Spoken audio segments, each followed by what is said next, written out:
ETV Bharat Urdu में आपका खैर मकदम है। न्यूज़ टाइम की अहम खबरें।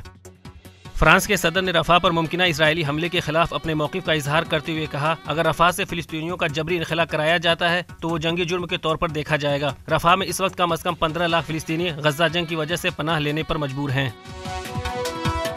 गज़ा वज़ारत सेहत के मुताबिक गुज़िश्ता 24 घंटों के दौरान इसराइली हमले में 84 फ़िलिस्तीनी जाँ बहक और 104 ज़ख्मी हो गए। 7 अक्टूबर से जारी इस जंग में जाँ बहक फ़िलिस्तीनियों की मजमूई तादाद 32,333 और ज़ख्मियों की तादाद 74,518 तक पहुँच गई है।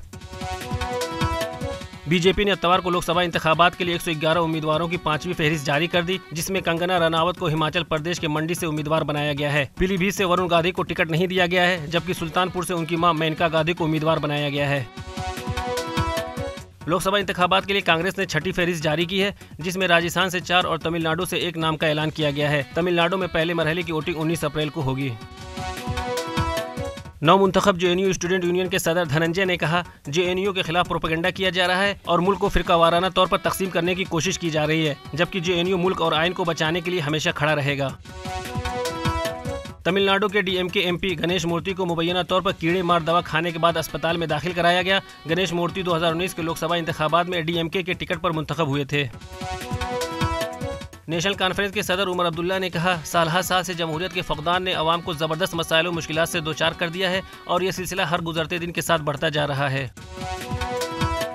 मुल्क भर में होली का त्यौहार मनाया जा रहा है। रंगों का यह त्यौहार कल रात होलिका दहन के साथ शुरू हुआ। सदर द्रौपदी मुर्मू, वजीर आजम मोदी, वजीर खारजा राजनाथ सिंह और वजीर दाखिला अमित शाह ने अकीदतमंदों को होली की मुबारकबाद पेश की।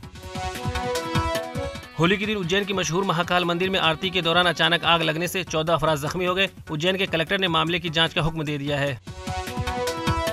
एसएसबी के डायरेक्टर जनरल दिलजीत सिंह चौधरी ने 2 रोज़ा दौरे कश्मीर के दौरान श्रीनगर में एसएसबी की 10वीं बटालियन के जवानों के साथ रंगों का त्यौहार होली मनाया। साथ ही एसएसबी एहलकारों की तैनातियों के ऑपरेशनल तैयारियों का जायजा भी लिया।